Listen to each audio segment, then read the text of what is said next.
Mas afinal de contas, quem é o Sung Yul-han? O caçador que conseguiu sair de dentro de um portal após ter ficado 10 anos preso dentro dele. Será que realmente ele é o pai de Sun Jiwoo ou é algum monstro disfarçado? E por que ele é tão poderoso a ponto de conseguir derrotar facilmente um caçador de Rank S como, por exemplo, o Hwang Dong-soo? E por que ele só apareceu agora na história? O que ele ficou fazendo durante esses 10 anos dentro da dungeon? E o mais importante de tudo, o que ele quer? Bem, nesse vídeo aqui eu vou te contar não somente isso, mas também toda a história, toda a vida ali do caçador Sung Yul-han, que é ali conhecido ali como o pai do Sun Jiwoo, nosso querido protagonista. Então, se você quer saber tudo sobre a vida dele, é só ficar até o final desse vídeo que eu vou te contar tudo. E fala, meus animaníacos, tudo bem com vocês? Animaníaco aqui na área, e vocês provavelmente já perceberam quão forte, quão monstruoso é o pai do Sun Jiwoo, cara, que apareceu aí na segunda temporada de Solo Leveling. E já na sua breve aparição, nós conseguimos ter uma noção de quão poderoso ele é, já que ele conseguiu humilhar um caçador de Rank S extremamente poderoso como se não fosse nada. Vamos ver aqui então não somente o passado do personagem, mas também o presente, né? O que ele quer, qual o objetivo dele, por que ele apareceu agora e também o seu futuro dentro da obra no Manhwa. Então esse vídeo aqui, claro que vai ter spoiler. E quando era mais novo,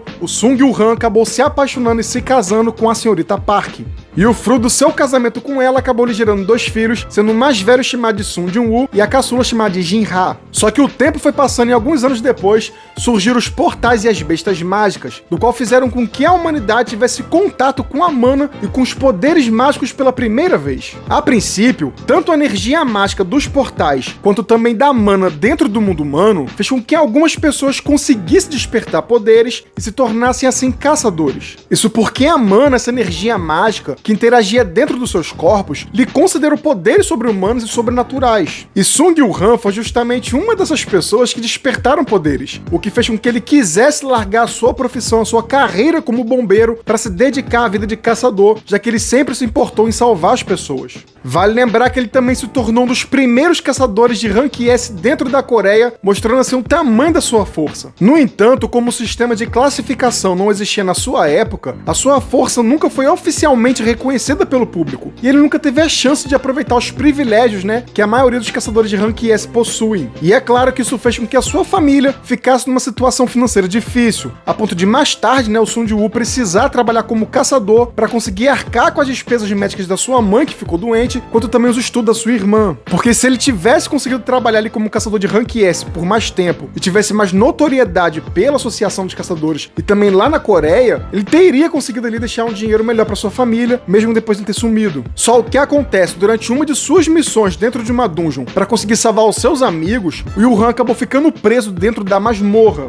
Isso porque após matar o boss, que seria o chefe da dungeon, é preciso sair de dentro da masmorra em até 1 hora, senão os portais se fecham e a pessoa fica presa lá dentro. E foi justamente isso que aconteceu com Sung Yul-han, que ficou preso dentro das fendas entre dimensões. Só que o seu desaparecimento fez com que a associação da época presumisse que ele tivesse morrido e também acabou resultando no fato da sua esposa ter que criar os seus 2 filhos sozinha. Porém, antes de morrer dentro do portal, já estando bem desidratado ali, bem debilitado devido à fome e à sede, Yul-han foi encontrado e salvo pelos governantes. Os governantes, ou chamados de fragmentos da luz mais brilhante, são seres com aspectos angelicais que foram criados pelo Ser Absoluto. Os governantes são guerreiros extremamente poderosos que possuem 3 pares de asa e desde a sua criação eles possuem como inimigos os monarcas, que também foram criações ali do Ser Absoluto, só que com uma grande diferença. Os governantes nasceram basicamente como protetores da criação e do mundo, pois eles foram criados a partir da luz, já os monarcas foram criados da escuridão, nascendo assim como se fosse com uma predisposição a destruir o mundo. Então essas 2 raças,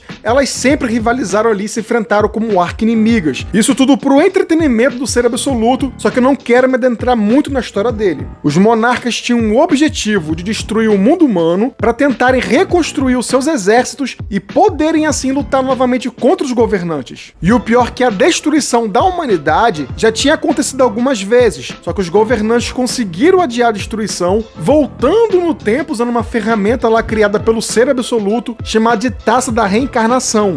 E isso tudo para tentar impedir a destruição da raça humana e, consequentemente, o fortalecimento ali do exército dos monarcas. E foi justamente nesse contexto, no meio dessa confusão toda, que os governantes encontraram ali o Sung Yul-han e decidiram emprestar suas forças, né, o seu poder, transformando ele em uma casca dos governantes e dando para ele uma missão. E a missão que ele recebeu em troca dos poderes dos governantes para conseguir escapar dali era justamente essa: proteger a humanidade dos monarcas. E não somente isso, mas também impedir o ressurgimento da maior calamidade de todas, que seria assassinar o novo monarca das sombras. E como Sung Yul-han não tinha como voltar para casa sozinho, ele não teve escolha a não ser aceitar a missão dada pelos governantes. Então ele ficou um período dentro das fendas dimensionais tentando caçar e localizar os monarcas. Quando Sung Jin-woo ele acabou virando um jogador do sistema, lembrando que ninguém sabia sobre o sistema, com exceção do próprio Jin-woo, do Ashborn e do arquiteto, os governantes permitiram que o pai do Jin-woo ele retornasse para o mundo dos humanos para cumprir a sua missão, porém já tinham se passado basicamente 10 anos no mundo dos humanos. Agora aqui uma informação muito interessante e legal de se saber. Lá no final da obra, quando o Jin-woo ele vai atrás dos monarcas após usar a taça da reencarnação, ele acaba passando 27 anos dentro das fendas dimensionais. Porém, lá no mundo humano, só tinham se passado basicamente 2 anos. Isso significa que já que ele ficou 10 anos sumido no mundo dos humanos, se passaram cerca de 135 anos que ele ficou preso dentro das fendas dimensionais caçando os monarcas. O que explicaria também a sua vasta experiência em batalhas, já que ele conseguiu desviar de vários ataques do Monarca do Gelo e do Monarca das Bestas ao mesmo tempo. Quando Yul-han ele voltou para a Terra como emissário dos governantes, ele surgiu dentro de uma masmorra em solo americano, onde ele foi recebido por alguns caçadores ali de rank A. Então, acreditando que ele seria um monstro, eles tentaram atacar e matar Yul-han, porém ele facilmente desviou de seus ataques e derrotou todos ali, deixando eles completamente desmaiados. E posteriormente ele acabou sendo preso ali pela Associação de Caçadores dos Estados Unidos, e por não conseguir falar muito bem inglês, ele não conseguiu explicar a sua situação, e também pelo fato de não haver na história nenhum humano que tenha surgido de dentro de um portal. Então, obviamente que eles suspeitaram, né, que ele fosse alguma besta mágica com as memórias de algum humano, ou se não algum monstro que tentou se disfarçar de humano. E para tentar descobrir o que ele realmente seria, a Associação de Caçadores dos Estados Unidos trouxeram um caçador de rank S chamado Hang Dong-soo. Isso para que eles pudessem ter uma certa segurança ali ao interrogá-lo, para descobrir se ele realmente era um humano ou alguma besta. E lembrando que o Dong-soo é de origem coreana, então ele conseguia falar a língua do Yul-han, e também ele era um caçador que pertencia aos Estados Unidos, já que ele tinha afiliação com uma guilda de lá. Yul-han tentou alertar sobre tudo o que estava acontecendo e dos perigos que o mundo iria enfrentar, tanto contra os monarcas quanto também o Monarca das Sombras, e que os portais e bestas mágicas seriam apenas a ponta do iceberg. Só que, infelizmente, durante a entrevista com Yul-han, Dong-soo acabou descobrindo que ele era pai do Jin-woo, o que fez com que ele classificasse ele como um monstro depois de provocá-lo dizendo que o seu filho estaria morto, o que resultou ali num conflito entre os dois, causando uma grande explosão que demoliu o QG da associação e destruindo tudo em sua volta. Só que com Yul-han humilhando ali o Dong-soo, dizendo que se ele colocasse os pés na Coreia, ele não teria descanso nem depois da morte.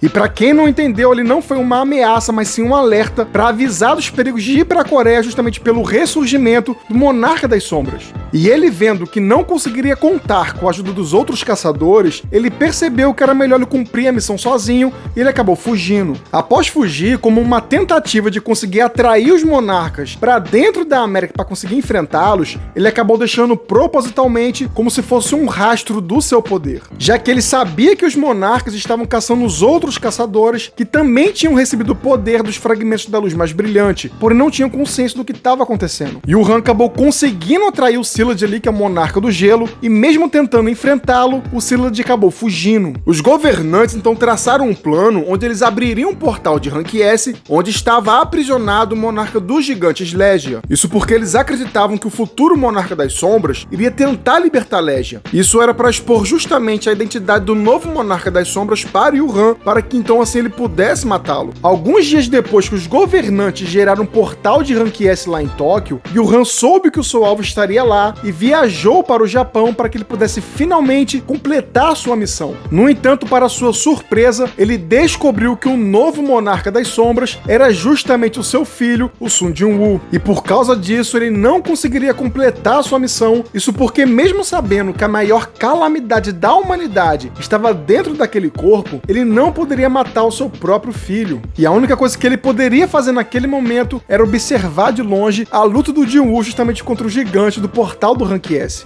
Só que enquanto isso acontecia, os governantes que tinham como principal objetivo conseguir parar a vinda do Monarca das Sombras, eles começaram a mudar de ideia. E eles começaram a aceitar o Sun Jin-woo como seu aliado, porque eles testemunharam ele matando o monarca do gigante Slegia, que estava preso. E percebendo que eles também precisariam do poder do Monarca das Sombras para conseguir derrotar os outros monarcas, o fragmento da luz mais brilhante deu a Yu-Han uma nova missão, que seria justamente ele proteger o seu filho dos outros monarcas, o que fez com que ele ficasse mais do que feliz em aceitar. Porém, como nem tudo são flores, durante a investigação do assassinato do Christopher Head, que foi morto pelos monarcas, a Associação Federal dos Estados Unidos acabaram descobrindo traços de mana dentro da casa do Christopher que se assemelhavam a do próprio Yu-Han. E como resultado, eles passaram a considerar o Yu-Han como o principal suspeito do assassinato do Christopher Head, já que ele também tinha demonstrado grande poder forte o suficiente para conseguir até mesmo enfrentar um caçador de Rank S. A Associação de Caçadores então emitiu um aviso durante a Conferência Internacional das Guildas, expondo assim a verdade não somente para toda a Associação de Caçadores, mas também para o próprio Jin-woo, de que o seu pai não somente estaria vivo, mas também que ele era o principal suspeito de ter matado um outro caçador. Um tempo depois, quando 3 monarcas apareceram na Coreia para tentar matar o Jin-woo, sendo eles a Monarca das Pragas, o Monarca do Gelo e o Monarca das Bestas, o Yu-Han chegou na cidade e ficou observando o Jin-woo enfrentar os 3 em uma batalha, e conseguindo matar inclusive a Monarca das Pragas. Porém, infelizmente, o Jin-woo acabou perdendo para o Monarca do Gelo e para o Monarca das Bestas, que perfurou seu coração ali com as suas garras e acabou também sendo congelado. Com o Jin-woo morto, inclusive dentro do próprio sistema, os 2 monarcas sobreviventes, eles tentaram eliminar o Jin-woo de uma vez por todas, percebendo que ele poderia despertar o poder do Ashborn, o Coração Negro. Mas antes que eles pudessem dar o golpe final, o Yu-Han interviu, salvando e protegendo seu filho dos monarcas, demonstrando também assim um grande poder e uma habilidade em batalha absurda, já que ele conseguia prever e desviar dos ataques do Monarca do Gelo e do Monarca das Bestas ao mesmo tempo, demonstrando assim ter movimentos de um guerreiro que já passou por inúmeras batalhas. Só que não querendo aceitar a sua derrota, o Monarca do Gelo ele invocou como se fosse uma tempestade de gelo que caía como flechas, e ao mesmo tempo que ele criava um grande meteoro gigante pontiagudo que tinha a intenção de destruir tudo em sua volta, o que fez o Yu-Han se distraísse e tivesse o seu braço esquerdo cortado por uma das flechas de gelo. Mas ele acabou sendo salvo pelo Jin-woo, que conseguiu ressurgir ali com poder total, despertando o Coração Negro e o poder do Ashborn, matando os 2 monarcas, inclusive o Monarca das Bestas que tinha fugido. O Yu-Han tentou se esconder, percebendo que havia usado muito o poder dos governantes na sua batalha contra os monarcas, e como resultado, o seu corpo estava literalmente se desintegrando. Mas antes que pudesse morrer, o Jin-woo aparece e pergunta pro Yu-Han por que ele havia simplesmente desaparecido sem dizer uma palavra. Então ele acabou conseguindo finalmente contar pro seu filho o que aconteceu com ele quando ele ficou preso dentro da masmorra e como os governantes conseguiram o encontrar e também confiar a ele a sua missão. E nos momentos finais, ele confessa que pensava na sua família o tempo todo e, abraçando seu filho em lágrimas, ele pede desculpas por não ter conseguido ser um pai melhor pro seu filho, enquanto seu corpo se dissolvia em fragmentos de luz. Mas esse não foi o seu fim, porque essa história tem uma reviravolta.